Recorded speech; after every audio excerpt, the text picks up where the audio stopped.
Okay, so this is part 2 of making Anadama bread. In the first part, I showed you how to make the original, authentic cornmeal and molasses porridge. And you would leave it to cook for an hour or longer, even overnight. And you may remember that we had it in, this is the top part of the double boiler. And I don't know if you can see this, but it's thickened up a lot.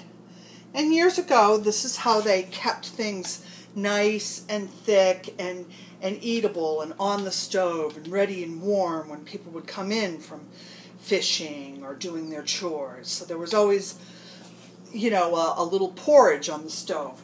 So we're going to take our porridge. Now this was 2 cups of water, a half a cup of cornmeal, a half a cup of organic blackstrap molasses, 2 tablespoons of butter, and a teaspoon of salt. And we've let it sit. Now it's lukewarm now. What I have done is I took a little 1/8 of a cup of water and a tablespoon full of yeast. And I let it sit, and now, I don't know if you can see this, because I'm only filming on my iPad. It's all foamy. And this is getting the yeast. You let the yeast sit in the water for a few minutes in a warm place so that it gets nice and bubbly and it grows, because it's a living organism and it's what makes the bread rise.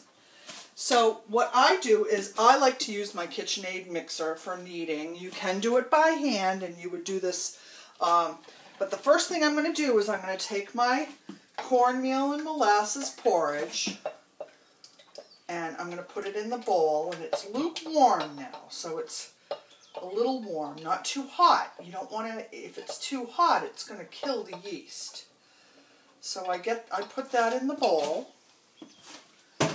and then you're going to use 5 cups of flour, and I have the flour in here, and I use King Arthur brand flour, an unbleached flour, but you can certainly use any kind. And I have made it with the whole wheat flour. It comes out heavy. It's a little bit nicer with the white flour, and you can make a combination depending. I mean, there's lots of different things that you can do. I've made it with oatmeal too. I mean, you can do anything. So you put the 5 cups of flour in with the porridge, and then you're going to put your yeast mixture. Oh, I wish you could see this. It's all foamy, and I'm just going to pour this in. And that's what's going to make everything rise. So as our fisherman, he came home and he mixed the porridge with the flour and the yeast. And that's pretty much what he did.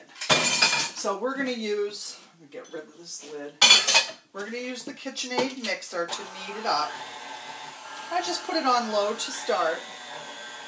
Again, I'll show you the cover of my book, The Legacy of 3 Melissas, and this has all kinds of recipes in it from Cape Ann. It's a historic memoir. It's not the way we cook now.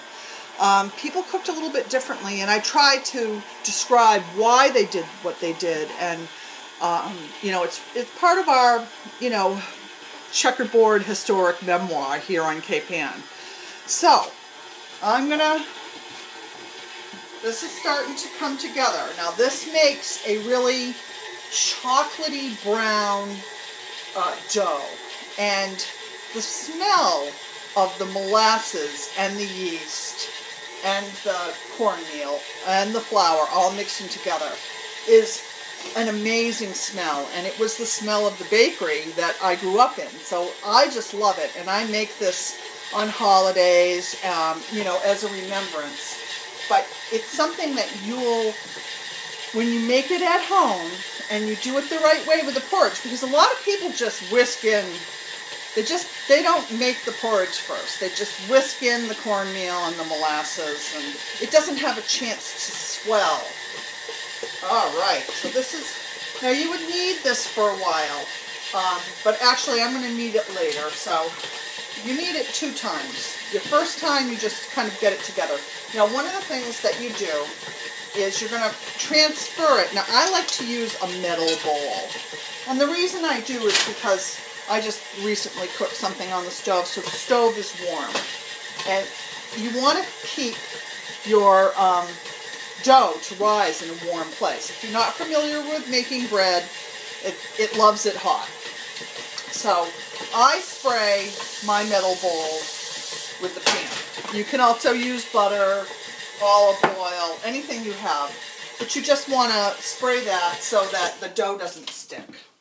Okay, now you can see this makes a sticky dough because the molasses is just plain old sticky. Okay. So this is the dough, and this is what it looks like. Let's see if you can see that. And I'm going to put it in this from one bowl to the other because I'm going to wash this one out. And this one's all greased. It's going to go in like this. Oh, this smells incredible. I wish you could smell this. So, one of the other things that I do is basically I take this and I put it in there, but then I turn it. And what that does is it gets a little bit of the Pam on the top. Then you can take, now the authentic old-fashioned way is that you would take a warm, damp cloth and place it over. And you can do that, but what works really well and keeps the moisture in is you can put some plastic wrap over it as well. Whatever you have, you can use. So, you cover this over really well. And I cooked something recently in the stove, so the stove is nice and warm, and I'm going to let it sit on my stove for 1 hour. So I'm going to put my timer on for 1 hour, 60 minutes. I mean, it can be 55 or, you know, it can be a little bit more, but basically 60 minutes. Okay, timer's on.